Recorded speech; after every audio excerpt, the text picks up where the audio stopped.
छेक्ने हो तपाईँ यार यस्तो मान्छे जानु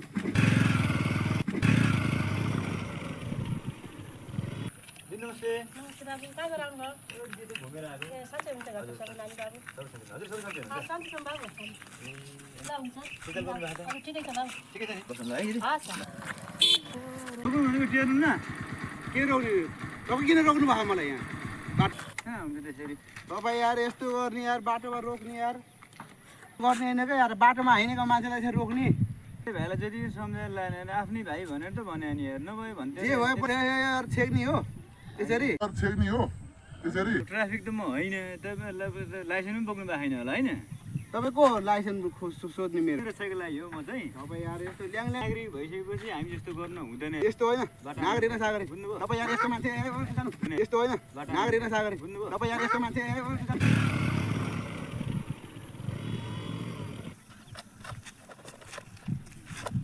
भाइ के भन्छ तपाईँ त्यो कालो भाइ ढकल चाहिँ मान्छे किन त्यसो गरेको तिमीले हेर्नु अब हेलमेट लाएको थिएन नि अब आफ्नै भाइ भनेर यसो सम्झाएको होइन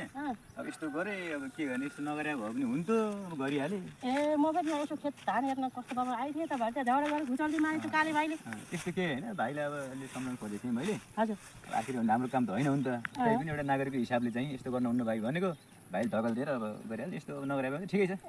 आजभोलि केटा त्यस्तै हुन् कि सम्झाउने राम्रो कुरा त गर्ने हुन्न आजभोलिको मान्छेलाई सम्झाउन सकिने हुन्छ हेर्नु पहिला पहिला गाह्रो हुन्छ भन्थ्यो भन्थेन हजुर अलिकति यो हालत बनाइदियो भाग्यो